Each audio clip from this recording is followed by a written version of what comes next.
Hello dear students, star of inter college में online classes चल रही हैं। प्यारे बच्चों,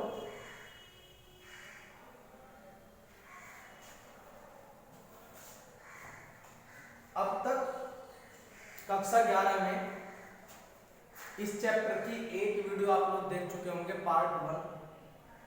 चैप्टर का नाम है एक समान रेखा में गति। इस चैप्टर की आज ये दूसरी वीडियो है, तो ये पार्ट 2 है। जो एक वीडियो आप पहले देख चुके हैं उसमें हम ये टॉपिक पढ़ चुके हैं, दूरी तथा विस्थापन। मैं आपको एक बार रिपीट कर देता हूं। उस चैप्टर में जिसमें जो उस वीडियो में जिसमें हमने दूरी तथा विस्थापन पढ़ा है वो पहली वीडियो थी, पार्ट 1 था। अब इस वाले वीडियो में ये जो वीडियो हमारी 2 है इस चैप्टर की, एक चैप्टर से पहले हम कंप्लीट कर चुके हैं। तो इस चैप्टर में इससे पहले वीडियो में हम दूरी तथा विस्थापन को पढ़ चुके हैं।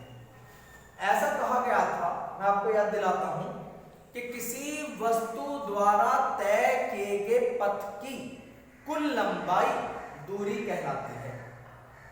आई रिपीट, किसी वस्तु द्वारा तय किए गए पथ की, पथ मार्ग रास्ता की कुल लंबाई दूरी कहलाती है। इसका मात्रक मीटर होता है, इसकी विमाएं होती है। इसी वीडियो में ही हमने विस्थापन पढ़ा था।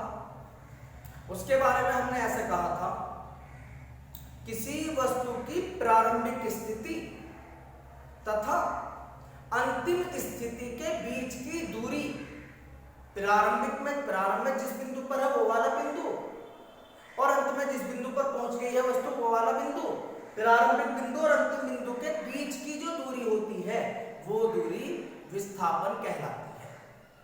इसे हम एक एग्जांपल में आपको क्वेश्चन दिए थे, उसी के जैसा क्वेश्चन ये है। एक क्वेश्चन एग्जांपल देख लेते हैं। देखिए, अब सवाल देखिए, ये लिखा हुआ है, सारिका 70 मीटर व्यास वाले मैदान के 2.5 चक्कर काटती है, इसके द्वारा तय की गई दूरी और विस्थापन ज्ञात करें। तो इसमें दूरी भी पूछी गई है और विस्थापन भी पूछा गया है। तो सवाल बड़ा सिंपल सा है कि सारिका 70 मीटर व्यास वाले मैदान, देखिए आप जानते हैं ऐसा वृत्ताकार मैदान जो है, व्यास वाला मतलब वृत्ताकार मैदान होगा ऐसा, यहाँ पर बीचों बीच कहीं केंद्र होगा, केंद्र से एक तरफ की दूरी, ये वाली दूरी, ये त्रिज्या कहलाती है बच्चों। और सारा मिला देंगे यहाँ से यहाँ तक पूरी लाइन, तो ये व्यास कहलाता है। बीच में अगर केंद्र है तो आप जानते होंगे, नहीं तो मैंने बताया है कि केंद्र से एक तरफ की दूरी, इसे क्या बोलते हैं, परिधि। ये सारी बातें जो मैं आपको बता रहा हूँ ये पिछली क्लास में, पिछली वीडियो में भी है। तो ये जो है जिसमें मेरी चौक चल रही है परिधि है। केंद्र से परिधि तक की दूरी त्रिज्या कहलाती है, और सारी दूरों मिलाकर के, दो त्रिज्या मिलाकर के व्यास बन जाता है। तो ये जो व्यास है, हमारा 70 मीटर व्यास है इस मैदान का। मैं यहाँ पे लिख रहा हूँ व्यास बराबर 70 मीटर। आप जानते हैं व्यास से त्रिज्या निकाल लेते हैं, 10वीं पास करके हैं तो व्यास और त्रिज्या आपने खूब निकालनी सीखी होंगी। और आप जानते हैं त्रिज्या व्यास का आधा होती है, त्रिज्या व्यास का आधा होती है। मतलब अगर व्यास 70 है तो त्रिज्या आधी हो जाएगी, 2 से भाग कर देंगे तो त्रिज्या आ जाएगी 35 मीटर। तो त्रिज्या को हम आर से दिखाते हैं। तो इस मैदान की, जिसके चक्कर सारिका काट रही है, तो सारिका द्वारा काटे गए मैदान की त्रिज्या जो है वो 35 मीटर है। प्यारे बच्चों, ये जो है सारिका इसके चक्कर लगाएगी तो मैदान के चक्कर ऐसे तो लगाएगी, जिस पे मेरी चौक चल रही है ऐसे तो मैदान के चक्कर लगाए जाएंगे। अब आपके समझने की बात यह है कि अगर सारिका इनिशियली शुरू में ए पर है तो वो 2.5 चक्कर काटते, तो 2.5 चक्कर का मतलब समझिए, ध्यान से समझिएगा। यहाँ से पॉइंट ए से ये सारिका चलनी शुरू हुई, चलती रही यहाँ आ गई। आप समझ गए होंगे, यहाँ तक आने पर आधा चक्कर होगा, हाफ। यहाँ चलती रही ए पर आ गई, तो ए तक आने पर 1 चक्कर हुआ। जिस बिंदु से चलना शुरू करा था उसी बिंदु पर आकर के 1 चक्कर पूरा हो गया। अब उसने कितने चक्कर लगाने, 2.5, तो फिर ऐसी चलेगी, ऐसे चलते फिर ए पर आ जाएगी, 2 चक्कर हो गए। 2.5 चक्कर आप समझ रहे होंगे, 2.5 चक्कर कहां बैठेगा भाई, ऐसा चली, ए पर आ गई 1 चक्कर, फिर ए पर आ गई 2 चक्कर, 2.5 कहां होगा, जब वो यहां से चल के यहां पर आकर के खड़ी हो जाए, कौन से बिंदु पर, बी पर। तो 2.5 चक्कर के बाद में वो कहां खड़ी हुई मिलेगी, बिंदु बी पर खड़ी हुई मिलेगी।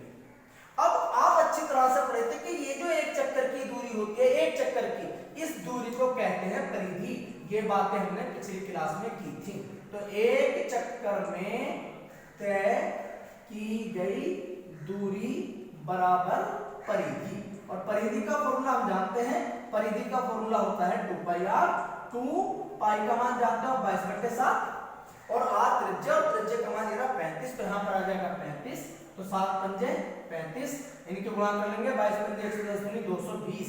तो ये 220 मीटर की क्या ही एक चक्कर में तय की गई दूरी 220 मीटर।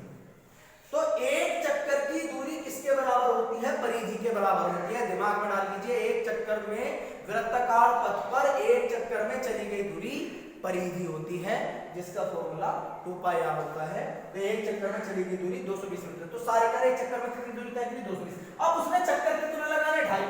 आप हिसाब लगा सकते हो, सिंपल हिसाब। एक चक्कर में दूरी 220, दो चक्कर में दूरी 440। अबे भैया 220 220 440 हो गया, और आधा चक्कर और है, तो एक चक्कर की अगर 220 है तो आधी की 110, 440 प्लस 110 550, हिसाब बन गया।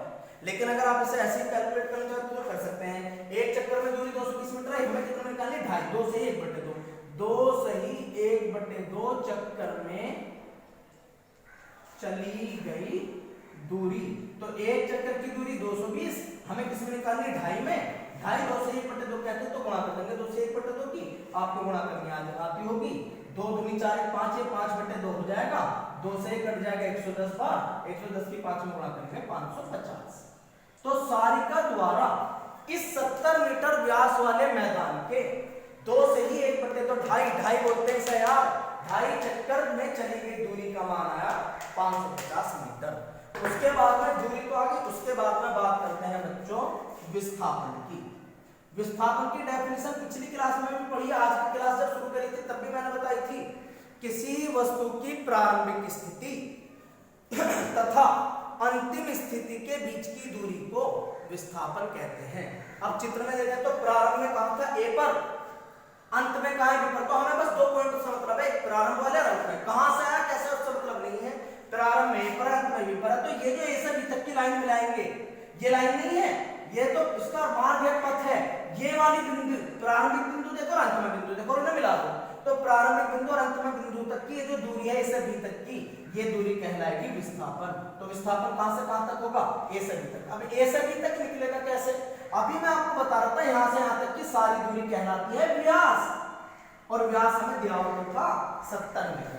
तो इसका मतलब विस्थापन कितना आया? विस्थापन आया 70 मीटर। उम्मीद आपको समझ में आया होगा।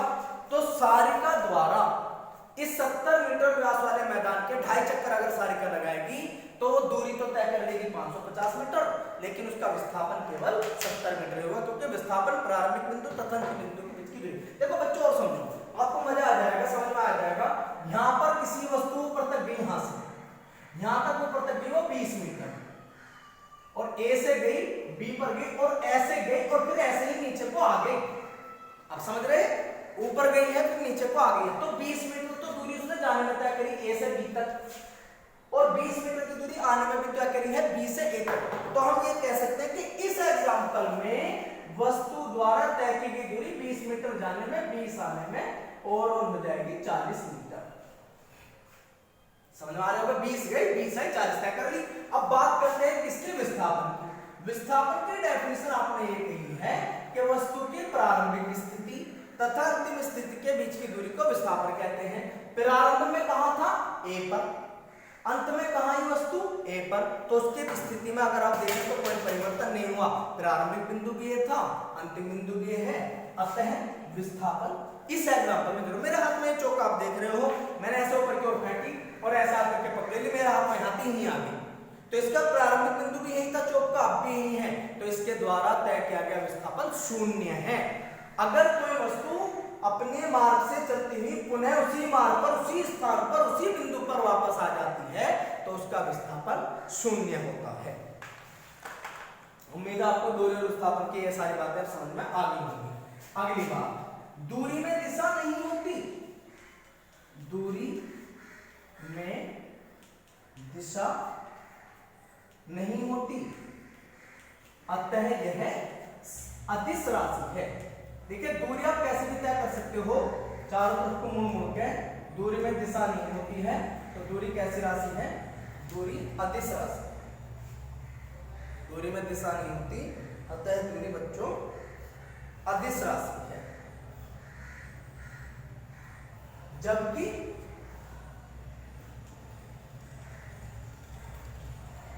विस्थापन में दिशा होती है, अतः विस्थापन सदिश राशि है। बच्चों समझ में आ गया होगा। दूरी में दिशा नहीं होती तो दिशा नहीं होने वाली राशि अदिश राशि है, तो दूरी अदिश राशि है। और विस्थापन में दिशा होती है तो दिशा वाली सदिश राशि है, तो विस्थापन सदिश राशि है। अगली बात, दूरी विस्थापन के बराबर हो सकती है। देखिए सुन लीजिए मेरी बात, दूरी बराबर हो सकती है विस्थापन के। Could be, distance could be equal to the displacement. English में, हिंदी में है, दूरी विस्थापन के बराबर हो सकती है, होगी ऐसा नहीं है, हो सकती है, दूरी विस्थापन के बराबर हो सकती है, लेकिन दूरी का मान हमेशा विस्थापन से बड़ा होगा, या तो बराबर होगी या बड़ा होगा। मेरी बात सुन लीजिए, मैं ये नहीं कह रहा कि दूरी विस्थापन के बराबर होती है, मैं कह रहा हूं दूरी विस्थापन के बराबर हो सकती है, लेकिन दूरी का मान या तो विस्थापन के बराबर होगा या विस्थापन से बड़ा होगा। फिर रिपीट कर रहा हूं, दूरी का मान विस्थापन से हमेशा बड़ा ही होगा या बराबर होगा। बराबर हो सकती है, लेकिन कभी भी दूरी का मान विस्थापन से छोटा नहीं हो सकता। तो ये बात समझिए, दूरी, ये निशाना बढ़ेगा और ये निशाना बराबर का बच्चों, तो दूरी बराबर भी हो सकती है और बड़ी भी हो सकती है। किससे? विस्थापन से। तो ये वाली बात हमारी इस बात में आ जाती है कि दूरी का मान विस्थापन से बड़ा होगा, बराबर भी हो सकता है या बड़ा होगा। अगली बात आती है कि विस्थापन शून्य हो सकता है, दूरी शून्य नहीं हो सकती। बच्चों विस्थापन शून्य हो सकता है लेकिन दूरी शून्य नहीं। ये तीन बातें मैंने बताई हैं आपको, 9th क्लास के लेवल की बातें हैं वैसे तो ये, तो मैंने आपको ये बताया है कि भैया दूरी में दिशा नहीं होती इसलिए दूरी अदिश राशि है, विस्थापन में दिशा होती है इसलिए विस्थापन सदिश राशि है। एक बात। दूसरी बात मैंने आपको ये बताई है कि दूरी का मान विस्थापन के बराबर हो सकता है या बड़ा होगा। दूरी या तो विस्थापन के बराबर होगी या बड़ी होगी, छोटी नहीं होगी। दूरी का मान कभी भी विस्थापन से कम नहीं हो सकता, याद रखिए। तो जैसे इस एग्जांपल में देखो, इस एग्जांपल में सारे का जो एग्जांपल है इसमें दूरी कितनी है 550, विस्थापन कितना है 70, छोटा है, विस्थापन हमेशा छोटा है, दूरी बड़ी है, तो दूरी का मान विस्थापन से बराबर हो सकता है, लेकिन कभी भी दूरी का मान विस्थापन से छोटा नहीं हो सकता। Thank you. आज की क्लास में रहने देते हैं, अगली क्लास में समझेंगे इसकी।